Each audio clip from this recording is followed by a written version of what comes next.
Good morning, friends. At first, congratulations for passing in 10th exam and getting admission in 11th standard. I am your English teacher, Hetal Madam, and I am teaching you grammar of 11th standard. So, in grammar, you all know the 12 tenses are more important. તમે 10મા ધોરણમાં પણ grammar શીખી જ ગયા છો અને grammatical topic પર તમારે આવી ગયા છે. એ ગ્રામેટિકલ ટોપિક શીખતા દરમિયાન તમને ખ્યાલ આવી જ ગયો હશે કે જે આપણા 1 to 12 ટેન્સીસ છે તે ખૂબ જ મહત્વના છે. જે 10મા ધોરણમાં હતા તેની જરૂર 11મામાં પણ એટલી જ પડે છે અને 12મામાં પણ એટલી જ પડે છે. 10મા ધોરણમાં તમે જે ગ્રામર શીખ્યા છો એમાં થોડા ઘણા ટોપિકનો વધારો આપણે 11મામાં થશે, પણ 10મામાં જે શીખ્યા છો તે 11મામાં પાછા તો આવવાના જ છે. તો આપણે સૌથી ગ્રામેટિકલ ટોપિક શીખવા માટે જે બેઝ છે, સૌથી ઇમ્પોર્ટન્ટ જેને કહેવામાં આવે છે તે છે 12 કાળ. 12 કાળમાં જેનો અમુક જે ગ્રામેટિકલ ટોપિક છે, for example direct indirect, active passive, degree of comparison and active passive and direct indirect, આ જે મેઇન બે ટોપિક છે તેનું ટોટલ ડિપેન્ડ છે તે 12 કાળ ઉપર છે. જો તમને 12 કાળ ન આવડે તો આજે ડાયરેક્ટ ઇનડાયરેક્ટ, એક્ટિવ પેસિવ અને ડિગ્રી ઓફ કમ્પેરિઝન જેવા જે ટોપિક છે તે તમને સમજાવવાના જ નથી. 10મા ધોરણમાં તમે કાળ શીખી જ ગયા છો, પણ 10મા ધોરણમાં શીખેલા કાળ તમે બીજા પાસે શીખ્યા હોય, હવે તમારે મારી પાસે ગ્રામર શીખવાનું છે અને કદાચ તમે કાળ થોડા ઘણા ભૂલી પણ ગયા હો, તો આપણે પહેલા લેક્ચરમાં, ફર્સ્ટ લેક્ચરમાં આજે ગ્રામરનું રિવિઝન એટલે કે જે 9 કાળ આપણે શીખવાના છે 10, 11, 12 પછી પહેલા 1 થી 9 વધારે ઇમ્પોર્ટન્ટ છે. તો 9 કાળ જે શીખવાના છે તેનું આજે આપણે ફરીથી એકવાર 10મા ધોરણમાં શીખી ગયા હોવા છતાં પણ રિવિઝન કરીએ છીએ. 1 by 1 આપણે સમજશું અને સાથે સાથે એના એક્ઝામ્પલ પણ કરતા જશું. તો આજના ફર્સ્ટ લેક્ચરમાં આપણે 1, 2, 3 પહેલો, બીજો અને ત્રીજો 3 કાળ, 3 સિમ્પલ ટેન્સ ના વિશે આપણે અભ્યાસ કરશું. તો એમાં સૌથી પહેલો જે આપણો કાળ છે તે છે સિમ્પલ પ્રેઝન્ટ ટેન્સ. કાઉન્સમાં એનું ગુજરાતી પર તમને લખી દઉં, તમારે બંને નામ યાદ રાખવા, તમારે યાદ રાખવા માટે અને સમજવા માટે પણ સહેલું પડશે. ધ સિમ્પલ પ્રેઝન્ટ ટેન્સ, સાદો વર્તમાન કાળ. ધ સિમ્પલ પ્રેઝન્ટ ટેન્સ, સાદો વર્તમાન કાળ. પહેલા તો એના વિશે તમે સમજી લો કે સાદો વર્તમાન કાળ છે શું, એમાં કયા પ્રકારના વાક્યો હોઈ શકે, કેવી રચનાઓ એમાં આવી શકે. તો સૌથી પહેલા સાદો વર્તમાન કાળ એટલે કે જે એવો કાળ કે જેમાં રોજિંદી, નિયમિત, ટેવવાળી, કુદરતના નિયમવાળી, સનાતન સત્યની આવી જે હકીકતો છે તેનો એમાં સમાવેશ કરવામાં આવે છે. કોઈ રોજિંદી દરરોજની વાત હોય, આપણને કોઈ વસ્તુની ટેવ હોય, કોઈ હકીકત હોય, કોઈ સનાતન સત્ય હોય, કુદરતનો કોઈ નિયમ હોય, 2 and 2 are 4, 2 અને 2 4 થાય એવો કોઈ ગણિતનો નિયમ હોય, તો આવા બધા નિયમોને પણ સાદા વર્તમાન કાળમાં સમાવેશ કરવામાં આવે છે. તો જ્યારે આવી બધી વાત હોય ત્યારે આપણે સાદા વર્તમાન કાળનો ઉપયોગ કરવો પડે છે. આ જે મેં કીધું તે સાદા વર્તમાન કાળમાં કેવા વાક્યો આવી શકે, કેવી રચનાઓ આવી શકે તે કીધું. હવે આપણે જે વાત કરીએ છીએ તે સાદા વર્તમાન કાળની રચના. સાદા વર્તમાન કાળની રચના શું હોઈ શકે? તમને એ પણ તો ખબર જ છે કે કોઈ પણ વાક્યમાં કર્તા, કર્મ, ક્રિયાપદ અને ક્રિયાપૂરક આ 4 વસ્તુની જરૂર પડે જ છે. તો ક્રિયાપદ તે વાક્યમાં કર્તા અને ક્રિયાપદ બે ખૂબ જ મહત્વના પાર્ટ છે. તો સાદા વર્તમાન કાળની રચના એવી છે કે ક્રિયાપદના છેડે, દાખલા તરીકે PLAY આપણે છે તે ક્રિયાપદ છે. તો સાદા વર્તમાન કાળની રચનામાં ક્રિયાપદના છેડે s અથવા es પ્રત્યય લગાડવામાં આવે છે. સાદા વર્તમાન કાળમાં ક્રિયાપદના છેડે s અને es પ્રત્યય લગાડવામાં આવે છે, પણ દરેક વાક્યમાં s કે es પ્રત્યય લગાડવામાં આવતો નથી. s કે es પ્રત્યય ક્યારે આપણે લગાડીએ કે જ્યારે વાક્યમાં જે કર્તા હોય મેઇન વ્યક્તિ તે ત્રીજો પુરુષ એકવચન હોવો જોઈએ. હવે તમને એમ થશે કે ત્રીજો પુરુષ એકવચન એટલે શું? ત્રીજો પુરુષ એકવચન એટલે કે થર્ડ પર્સન, અને એ પણ પાછો એક હોવો જોઈએ. જ્યારે કોઈ બે વ્યક્તિ વાત કરતા હોય, દાખલા તરીકે હું અને તમે વાત કરીએ છીએ, તો હું મારી વાત નથી કરતી, આપણે તમારી વાત પણ નથી કરતા, પણ આપણે બંને મળી અને કોઈ ત્રીજા વ્યક્તિની, કોઈ ત્રીજા એક વ્યક્તિની વાત કરતા હોઈએ ત્યારે એને ત્રીજો પુરુષ એકવચન કહેવાય. તો સાદા વર્તમાન કાળમાં એક તો ક્રિયાપદનું મૂળ રૂપ આવે, અને જો ત્રીજો પુરુષ એકવચન હોય તો એસ કે ઈએસ પ્રત્યય લગાડવામાં આવે છે. ત્રીજો પુરુષ એકવચનમાં અને પછી દાખલા તરીકે આપણે એક એવું વાક્ય લઈએ કે જેમાં આપણને ત્રીજો પુરુષ એકવચન કઈ રીતે આવે તે અને મૂળ રૂપ બંને. દાખલા તરીકે ત્રીજો પુરુષ એકવચન ન હોય એવું વાક્ય આપણે જો લઈએ તો you drink milk every day. અહીંયા જે વાક્ય છે તે ત્રીજા પુરુષ એકવચન વગરનું છે, તો આપણે ક્રિયાપદને છેડે એસ કે ઈએસ પ્રત્યય લગાડતા નથી. પણ જો કર્તા તરીકે ત્રીજો પુરુષ એકવચન હોય તો આપણે આ એસ ઈએસ ની વાળો નિયમ લાગુ પડે છે, અને આ ફરજિયાત છે. દાખલા તરીકે ત્રીજા પુરુષ એકવચન હોય, દાખલા તરીકે માય સર્વન્ટ, તો માય સર્વન્ટ છે એ ત્રીજો પુરુષ એકવચન છે. માય સર્વન્ટ પછી અહીંયા ક્લીન, તો અહીંયા માય સર્વન્ટ આવ્યું છે એટલે આપણે ક્લીન ને એસ પ્રત્યય લગાડવો જોશે. Cleanse the room. તો આ બંને સાદા વર્તમાન કાળના વાક્યો થયા. પેલું જેવા ત્રીજો પુરુષ એકવચન નથી એટલે આપણે ક્રિયાપદને એસ કે ઈએસ પ્રત્યય લગાડ્યો નથી. પણ બીજું વાક્ય છે તે ત્રીજા પુરુષ એકવચન વાળું છે કર્તા તરીકે, એટલે આપણે ક્રિયાપદને એસ કે ઈએસ પ્રત્યય લગાડ્યો. આ સિમ્પલ પ્રેઝન્ટ ટેન્સ સાદો વર્તમાન કાળ, એમાં જો ત્રીજો પુરુષ એકવચન ન હોય તો મૂળ રૂપ પ્લે આવશે, અને ત્રીજો પુરુષ એકવચન હોય તો ક્રિયાપદને એસ કે ઈએસ પ્રત્યય લાગશે. હવે સાથે સાથે આ બંને વાક્યોનું હવે સાદો વર્તમાન કાળ એવો કાળ છે કે જેનું પ્રશ્નાર્થ નકાર કરવા માટે તમારે સહાયકારી ક્રિયાપદની મદદ લેવી પડે છે. તો એ સહાયકારી ક્રિયાપદ કયું? તો કે ડુ. ડુ ની મદદ લઈ અને તમે સાદા વર્તમાન કાળના પ્રશ્નાર્થ નકાર કરી શકો છો. તો એમાં પણ પાછું આપણે જેમ અહીંયા ત્રીજો પુરુષ એકવચન ન હોય તો પ્લે મૂળરૂપ, ત્રીજો પુરુષ એકવચન હોય તો એસ કે ઈએસ પ્રત્યય લગાડવાનું. તો અહીંયા પણ પ્રશ્નાર્થ નકાર કરતી વખતે પણ જો ત્રીજો પુરુષ એકવચન ન હોય તો આપણે દાખલા તરીકે ડુ યુ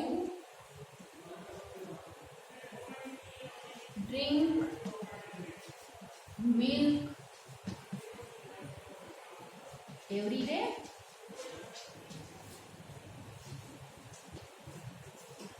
આ જે છે તે આપણે you drink milk every day એનું આપણે શું કર્યું? પ્રશ્નાર્થ કર્યું. Do you drink milk every day. હવે એનું જ નકાર કરવા માટે you do not drink milk every day. તો અહીંયા જે તમે જોયું તે બરાબર. આ દાખલા તરીકે આપણે વચ્ચેથી કાઢી નાખીએ, ફરીથી આપણે પાછળનું લખશું.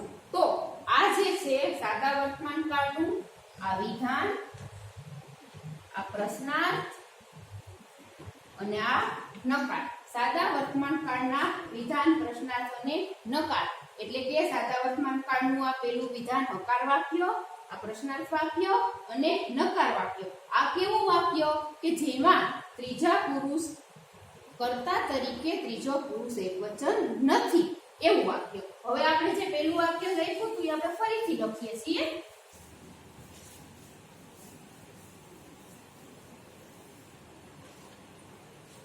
માય સર્વન્ટ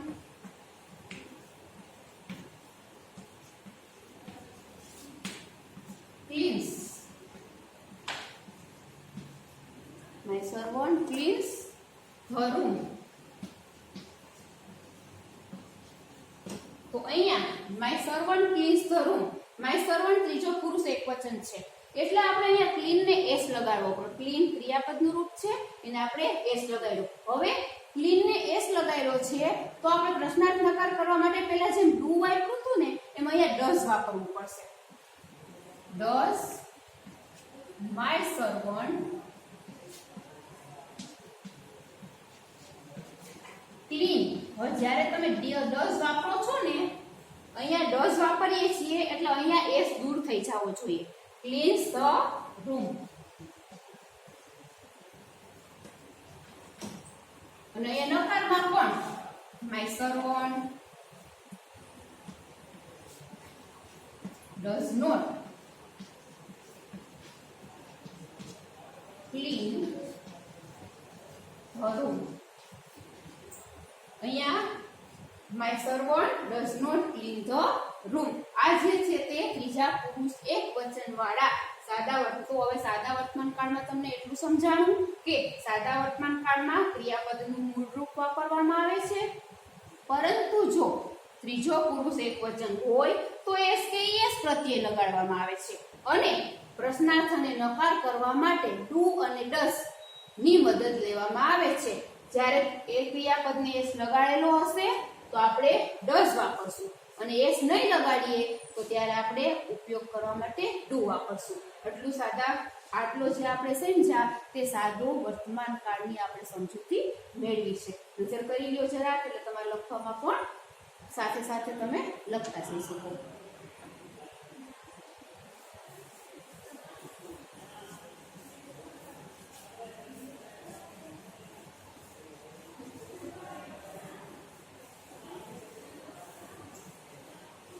હવે આપણે સેકન્ડ કાળ એટલે કે બીજો કાળ જે છે the simple past tense. The simple past tense જેનું ગુજરાતી નામ તમારે યાદ રાખવું હોય તો સાદો ભૂતકાળ. સાદો ભૂતકાળ. હવે સાદો ભૂતકાળ તો સાદો ભૂતકાળ એટલે કેવી રચનાઓ એમાં આવી શકે? તો સાદા ભૂતકાળમાં થયેલી ક્રિયાઓ આપણે 2 દિવસ પહેલા, 2 કલાક પહેલા, ટૂંકમાં અત્યારે જે ક્રિયા પૂરી થઈ ગઈ છે આપણે કમ્પ્લીટ કરી લીધું હોય ભૂતકાળમાં કરેલી ક્રિયાઓને આપણે આ કાળમાં દર્શાવીએ છીએ. સાદા ભૂતકાળમાં આપણે ક્રિયાપદની વાત કરી જ છે. સાદા ભૂતકાળમાં ક્રિયાપદનું ભૂતકાળનું રૂપ વાપરવામાં આવે છે. ભૂતકાળનું રૂપ એટલે ફોર એક્ઝામ્પલ આપણે પહેલામાં પ્લે લીધું તો પ્લેનું ભૂતકાળનું રૂપ પ્લે. પણ સાદા ભૂતકાળમાં તમને મોટામાં મોટો ફાયદો એ છે કે તમારે કર્તા કોણ છે એની ઉપાધિ કરવી પડતી નથી. જેમ સાદા વર્તમાન કાળમાં ત્રીજો પુરુષ એકવચન છે કે નથી આ બધું આપણે ધ્યાન રાખવું પડે છે. જ્યારે સાદા ભૂતકાળમાં ત્રીજો કર્તા તરીકે એકવચન, બહુવચન આપણે કોઈ જાતનું ટેન્શન રાખવાની કે કોઈ જાતની ઉપાધિ કરવાની નથી. કર્તા તરીકે ગમે તે હોય આપણે ક્રિયાપદનું ભૂતકાળનું જ રૂપ લેવાનું છે. દાખલા તરીકે અહીંયા આપણે એક એક્ઝામ્પલ કરીએ તો સુનિલ કરતા છે. પછી અહીંયા આપણે ગીવ ક્રિયાપદનું રૂપ વાપરવું છે તો ગીવનું ભૂતકાળનું રૂપ આપણે ગેવ વાપરશું. ગીવ મૂળ રૂપ છે, ગેવ ભૂતકાળનું રૂપ છે અને ગીવન ભૂતકૃદંતનું રૂપ છે. Sunil gave me his pen. સુનિલે મને તેની પેન આપી. Sunil gave me his pen. હવે આ થયું સાદા વર્તમાન કાળનું, સાદા ભૂતકાળનું વિધાન વાક્ય. હવે અહીંયા પણ સાદા ભૂતકાળના પ્રશ્નાર્થ અને નકાર કરવા માટે પણ આપણે સહાયકારી ક્રિયાપદની મદદ લેવી પડે છે. તો જેમ સાદા વર્તમાન કાળમાં ડુ અને ડઝની મદદ લીધી હતી તો અહીંયા ડુનું ભૂતકાળનું રૂપ એટલે ડીડ. તો અહીંયા આપણે ડીડની મદદ લેશું. એટલે કે પ્રશ્નાર્થ કરવા માટે ડીડ સુનિલ. હવે અહીંયા ગીવ છે, આ ભૂતકાળનું રૂપ છે. અહીંયા ડીડ છે તે ભૂતકાળનું રૂપ તો આવી ગયું એટલે આપણે હવે બાકીમાં ભૂતકાળના રૂપની જરૂર રહેતી નથી. એટલે અહીંયા મૂળ રૂપ કરવાનું થશે. Did Sunil give me his pen? અને અહીંયા હવે આપણે એનું નકાર કરીએ તો Sunil did not give me his pen. અહીંયા તમે જોશો તો આ સિમ્પલ પાસ્ટ ટેન્સ એટલે કે સાદા વર્તમાન કાળની માહિતી, એના વિધાન, પ્રશ્નાર્થ અને નકાર ત્રણે એક્ઝામ્પલ વિધાન, પ્રશ્નાર્થ અને નકાર સાથે તમે હું બોલું છું ત્યાં સુધીમાં તમે નજર કરી શકો અને આ વાંચી શકો એટલા માટે જ મેં સાઈડમાં છું અને તમને લખવા માટેનો ટાઈમ પણ આપું છું. આ છે સાદા વર્તમાન કાળનું Sunil gave me his pen, પછી પ્રશ્નાર્થ અને પછી નકાર. તો આ જે થયો તે સાદો ભૂતકાળ, આપણો સાદો વર્તમાન કાળ પેલા આપણે શીખ્યા અને પછી આ જે છે તે સાદો ભૂતકાળ આપણે અત્યારે ચાલુ છે. અને સાદા વર્તમાન કાળને આપણે સાથે એટલે યાદ કરવો પડે છે કે સાદા વર્તમાન કાળમાં આપણે do ના રૂપ લઈએ છીએ, અહીંયા એનું જ ભૂતકાળનું રૂપ એટલે કે આપણે did નો ઉપયોગ કરીએ છીએ. તો સાદા ભૂતકાળમાં ક્રિયાપદનું ભૂતકાળનું રૂપ વાપરશું અને પ્રશ્નાર્થ અને નકાર કરવા માટે did નો ઉપયોગ કરશું. તો આ થયો તે આખો આપણો સાદો ભૂતકાળ.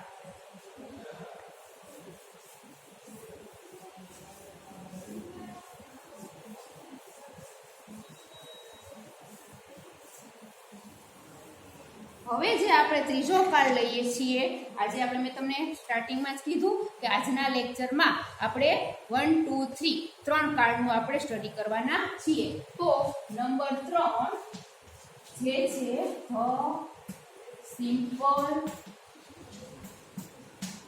ફ્યુચર ટેન્સ, જેનું થાય સાદો ભવિષ્ય કાળ. સાદો ભવિષ્ય કાળ તો સિમ્પલ ફ્યુચર ટેન્સ. તો ભવિષ્ય એટલે પહેલા તો એ સમજી લો કે સાદા ભવિષ્ય કાળમાં કેવા વાક્યો અને કેવી રચનાઓ, કેવી ક્રિયાઓ આવે. તો આપણે અત્યારે નહીં પણ ભવિષ્યનો પ્લાન કરતા હોય કે હું 12 વાગ્યા પછી આ કામ કરીશ અથવા આવતીકાલે હું આમ કરવાનો છું, તો ભવિષ્યમાં તો એ તમે કોઈ કામ કરવાના હો અથવા કોઈ કામ કરવા માંગતા હો ત્યારે એનું તમે અત્યારે કહેવા માંગતા હો ત્યારે તમારે સાદા ભવિષ્ય કાળનો ઉપયોગ કરવો પડે છે. તો ભવિષ્ય કાળ દર્શાવતા બે શબ્દો છે જેનો ઉપયોગ સાદા ભવિષ્ય કાળમાં હંમેશા ભવિષ્ય દર્શક વાત કરવા માટે કરવામાં આવે છે. તમને ખબર પણ હોય છતાંય એનું જે છે તે ભવિષ્ય દર્શક બંને શબ્દો છે તે છે શેલ અથવા વિલ. આ બંને ભવિષ્ય દર્શક શબ્દો છે. સાદા ભવિષ્ય કાળમાં કે કોઈ પણ ભવિષ્ય કાળમાં આ બંને શબ્દોનો ઉપયોગ તો આવશે જ. તો અહીંયા સાદા ભવિષ્ય કાળમાં શેલ અને વિલ. હવે સાથે સાથે શેલ વિલ નો તો ઉપયોગ કરશું પણ મેં તમને અગાઉ એ કીધું કે ક્રિયાપદ વગરનું તો ક્યારેય વાક્ય હશે જ નહીં. તો સાદા ભવિષ્ય કાળની રચનામાં ક્રિયાપદમાં વાક્યમાં શેલ અને વિલની સાથે ક્રિયાપદનું હંમેશા મૂળ રૂપ આવશે. ક્રિયાપદનું હંમેશા મૂળ રૂપ આવશે. દાખલા તરીકે આપણે લઈએ તો અહીંયા આપણે ફોર એક્ઝામ્પલ સાદા ભવિષ્યકાળનું વિધાન વાક્ય લઈએ તો they will play cricket. હવે એક ખાસ કહી દઉં કે શેલ છે તે આઈ અને વી કર્તા તરીકે આઈ અને વી હોય તો જ આપણે શેલનો ઉપયોગ કરશું. એ સિવાય કર્તા તરીકે ગમે તે હોય, એકવચન હોય કે બહુવચન હોય, આપણે હંમેશા વિલનો ઉપયોગ કરશું. અને પ્લસ આપણને અહીંયા મોટામાં મોટો કાળ શીખવામાં ફાયદો એ છે કે આપણે કોઈ સહાયકારી ક્રિયાપદ હેલ્પિંગ વર્બની મદદની જરૂર પડતી નથી. જે આપણે સાદા વર્તમાન કાળમાં અને સાદા ભૂતકાળમાં આપણે પ્રશ્નાર્થ નકાર કરવા માટે હેલ્પિંગ વર્બની મદદ લેવી પડતી હતી. અહીંયા કોઈ જાતના હેલ્પિંગ વર્બની મદદ વગર અહીંયા જે વાક્યમાં આપેલું છે તેની મદદથી જ તમે પ્રશ્નાર્થ નકાર કરી શકશો. જો કઈ રીતે કરીએ છીએ, દાખલા તરીકે પ્રશ્નાર્થ will they play cricket. આ થઈ ગયું એનું પ્રશ્નાર્થ. અને હવે એનું નકાર આવશે હે will not play cricket. તો અહીંયા આપણે જે સિમ્પલ ફ્યુચર ટેન્સ સાદો ભવિષ્યકાળ એના પ્રશ્નાર્થ નકાર વિધાન પ્રશ્નાર્થ અને નકાર ત્રણેય આપણે એક્ઝામ્પલ જોયા. તો આજના લેક્ચરમાં આપણે વિધાન પ્રશ્નાર્થ નકાર સાથે ફર્સ્ટ સેકન્ડ અને થર્ડ પહેલો બીજો અને ત્રીજો the simple present tense the simple past tense અને ધ સિમ્પલ ફ્યુચર ટેન્સ ત્રણ આપણા સાદા કાળની આપણે માહિતી કમ્પ્લીટલી એના એક્ઝામ્પલ સાથે તેની રચના તેમાં કેવા પ્રકારના વાક્યો આવે અને કઈ કઈ માહિતીમાં હોઈ શકે તે બધું આજે આપણે આજના લેક્ચરમાં સમજ્યા. તમારે હોમવર્કમાં અહીંયા જે મેં ત્રણ એક્ઝામ્પલ કરાવ્યા છે તેવા 2 એક્સ્ટ્રા એક્ઝામ્પલ વિધાન પ્રશ્નાર્થ નકાર સાથે simple present tense simple past tense અને સિમ્પલ ફ્યુચર ટેન્સ ત્રણેયના ત્રણ એક્ઝામ્પલ તમે હોમવર્કમાં લખીને તમારી નોટબુકમાં રાખજો. Okay, thank you very much.